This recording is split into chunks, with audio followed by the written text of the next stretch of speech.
کیونکہ سب سے بڑا مسئلہ ہی انسان کے ساتھ ہی ہے.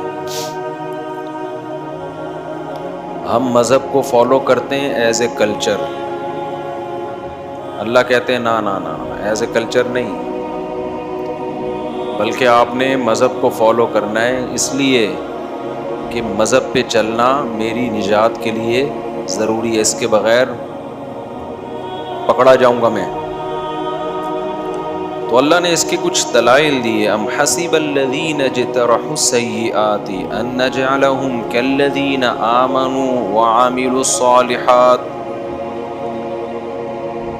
اللہ فرماتے ہیں اگر قیامت نہیں ہے اور تم مر کے ختم ہو جاتے ہو، میں دوبارہ پیدا نہیں کروں گا، اس کا مطلب یہ ہوا کہ جو اجترحوا السیئات گناہ کر رہے ہیں، کما رہے ہیں باقاعدہ ارادے کر کر کے. ایک ہوتا ہے گناہ انسان کا ارادہ نہیں ہوتا ہے. ایک ہوتا ہے بھائی میں غلط ہوں، بس اکھاڑ دے کیا اکھاڑنا ہے، میں برا کر رہا ہوں. آپ سمجھائیں نا لوگوں کو بھائی یہ کام غلط ہے، وہ چھوڑو یار میں کر رہا ہوں نا غلط، دیکھتے ہیں نمٹ لیں گے. تو اللہ کہتے ہیں ایسے جری لوگ وہ، اور جو اللہ پہ ایمان لائے اور اچھے اعمال کیے، تو کیا سمجھتے ہو کہ ہم دونوں کو ایک جیسا کر دیں گے؟ یعنی اگر آخرت کا حساب و کتاب نہیں ہے تو معاذ اللہ پھر اللہ سے بڑا ظالم دنیا میں کوئی نہیں ہے. اس کا مطلب سب کو مار کے مٹی کر کے ختم کر رہا ہے. ہٹلر نے کتنے انسانوں کو موت کی گھاٹ چڑھایا، گیس چیمبر میں بند کر کر کے سینکڑوں لوگوں کو ایک ایک ساتھ مارتا تھا، جلتی ہوئی کڑھائیوں میں پھینک دیتا زندہ آدمی کو. اس کا انجام کیا ہوا؟ ایک گولی اس نے یہاں ماری، ختم. تو کیا یہ سزا مل گئی اس کو؟ وہ تو ویسے ہی مرنا تھا تھوڑے دنوں میں اس نے. یعنی خدا پہ کتنا بڑا الزام ہے.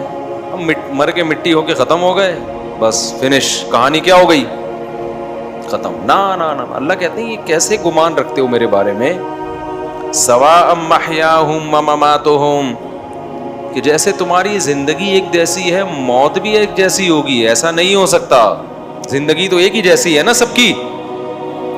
آپ اچھا کرو برا کرو، ملتا کس کا ہے؟ نصیب کا. بعض دفعہ برے کو زیادہ مل رہا ہے، اچھے کو کم مل رہا ہے، ایماندار کو کم مل رہا ہے، بے ایمان کو زیادہ. لوگ کہتے ہیں لیکن عزت تو جاتی ہے نا بے ایمانی سے، پیسہ تو آ جاتا ہے. وہ بھائی کس خوش فہمی میں ہو؟ بعض دفعہ ایماندار بے عزت ہو جاتا ہے اور بے ایمان دبا کے ترقی کرتا ہے. وہ ایمانداری پہ تقریریں کر رہا ہوتا ہے. ایسا ہوتا ہے کہ نہیں ہوتا؟ ہم تو دیکھ رہے ہیں صبح بے ایمان لوگ موٹیویشنل اسپیکر بنے ہوئے ہوتے ہیں اور ایمانداری کے فضائل سنا رہے ہوتے ہیں. بے حیا عورتیں حیا پہ مضمون لکھ رہی ہوتی ہیں. ماں باپ کو اولڈ ہاؤس میں جمع کرنے والے بوڑھوں کے حقوق پر قانون سازی کر رہے ہوتے ہیں. تہذیب جن کی زندگیوں سے ختم ہو گئی وہ تہذیب کے ٹھیکے دار بنے ہوتے ہیں. لوگ کہتے ہیں تہذیب سیکھنی ہے تو کس سے سیکھو؟ ان سے. دنیا میرے بھائی انصاف کی جگہ نہیں ہے. یہاں جس کی لاٹھی اس کی بھینس. کیسے کیسے اچھے لوگوں پہ الزام لگ جاتے ہیں، وہ بدنام ہو جاتے ہیں، برے لوگ بری ہو جاتے ہیں. تو دنیا میں تو بعض دفعہ عزت ملتی ہے بے عزت لوگوں کو، اور عزت دار لوگ بے عزت ہو جاتے ہیں. تو اسی بات کو اللہ قرآن میں بیان کر رہا ہے کہ انسان تو تجھے ہو گیا ہے. تو کہہ رہا ہے کہ جی ڈارون نے چونکہ نہیں کہا کہ موت کے بعد زندگی ہے، سائنسدان نہیں کہہ رہے، امریکہ نہیں کہہ رہے، جاپان کے سائنٹسٹ نہیں کہہ رہے، فرانس کے سائنسدان نہیں کہہ رہے، یونیورسٹیوں کے جو پروفیسر، یہ تو پڑھے لکھے ہیں. یہ بات کہہ کون رہا ہے؟ مولوی کہہ رہا ہے، جس کو نہ 2 کا ٹیبل آتا ہے نہ 4 کا پہاڑا آتا ہے. یہ کون سمجھا رہا ہے ہمیں؟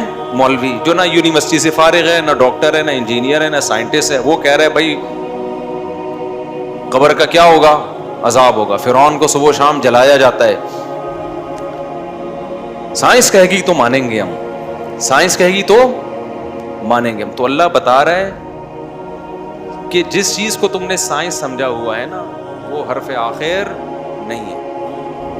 تو یہاں اللہ نے بتایا ام حسب الذین اجترحوا السیئات ان نجعلهم کالذین آمنوا وعملوا الصالحات. جو اچھے لوگ ہیں ہم بروں کو ان جیسا کر دیں گے. ایسا نہیں ہوگا. ساء ما یحکمون. ساء کا لفظ عربی میں تعجب کے اظہار کے لیے ہوتا ہے. جب آپ کو کسی بات پہ تعجب ہو تو یا تو وہ اچھی بات ہوگی یا وہ